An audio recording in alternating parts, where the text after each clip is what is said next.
et à toutes, j'espère que vous allez bien. Aujourd'hui je vais vous présenter un nouveau coup de cœur, Au moins un d'Irène Cohen-Janka, c'est aux éditions Actes Sud et c'est la collection D'une seule voix. Donc c'est une collection que je connaissais assez peu et comme j'ai beaucoup aimé le livre et j'ai vraiment trouvé le format intéressant, je me suis renseignée un petit peu sur cette collection. Donc elle a été créée par Jeanne Benhammer, qui est une auteure, et par Claire David, qui est directrice de collection chez Actes Sud Papier. Actes Sud Papier, c'est la collection Théâtre d'Actes Sud. C'est une collection qui est maintenant dirigée par François Martin et Thierry Magnier. Donc je vais reprendre un petit peu leurs mots pour vous décrire la collection. C'est des textes courts, on peut le constater ici.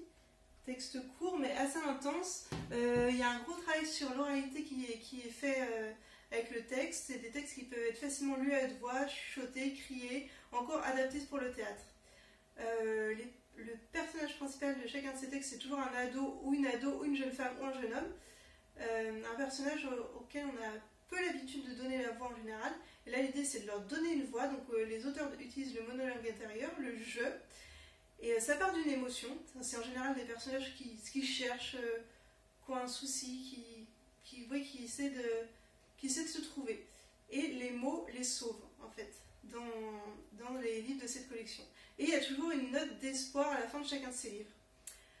Au moins, il a obtenu le label Facile à lire, qui est probablement un label qu'ont obtenu plusieurs livres de cette collection. Le label Facile à lire, qu'est-ce que c'est? C'est un label qui est là pour désigner les livres qui sont plus faciles à lire, plus accessibles de par le format. Là, c'est par exemple un texte assez court, de par le vocabulaire qui est en général plus simple, qui sont plus accessibles, qui sont plus lisibles pour les gens qui ont des difficultés de lecture, pour les gens qui ont des difficultés d'apprentissage du français, pour les gens qui n'ont pas l'habitude de lire. Donc c'est réservé aux adolescents de plus de 15 ans, là au moins un. Mais alors moi qui suis adulte, qui n'ai pas de difficulté de lecture, j'ai énormément aimé ce livre. Ce qui est bien, c'est que c'est accessible pour les personnes qui ont des difficultés de lecture, mais ça peut aussi plaire à un public de lecteurs qui sont très habitués à lire. Alors de quoi ça parle? Ça parle de Marie.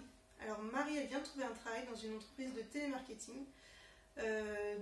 Toute sa famille est contente pour elle, son copain est content pour elle parce que c'est un travail où on peut avoir des perspectives, parce que c'est un travail qui ne salit pas les mains, mais elle n'est pas contente parce qu'il y a plein de choses qui lui déplaisent dans ce nouveau travail.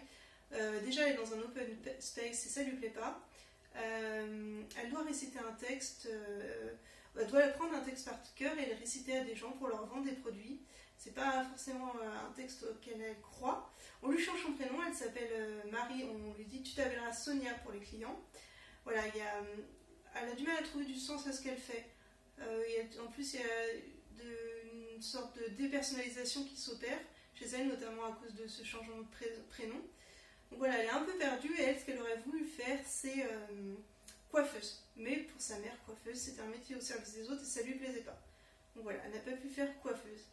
Alors pourquoi j'ai aimé ce livre? D'abord parce que c'est très bien écrit. Oui, c'est facile à lire, mais c'est probablement pas facile à écrire parce que c'est un texte très exigeant.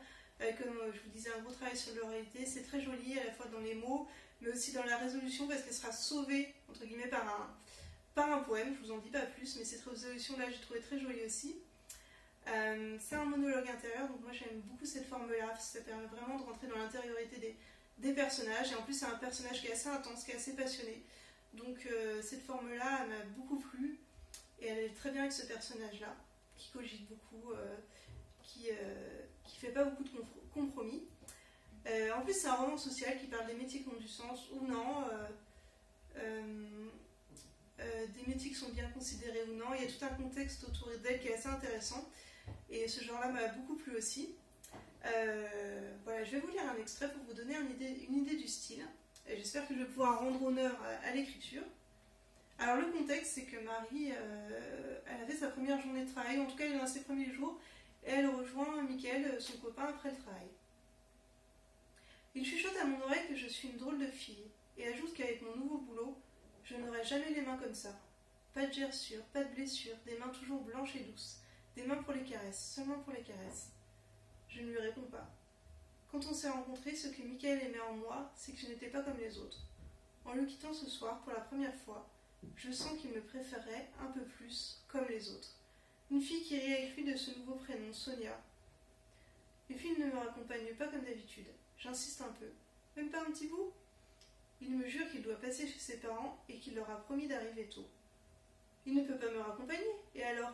Ne pas en faire toute une histoire. Ça arrive qu'il aille manger chez ses parents.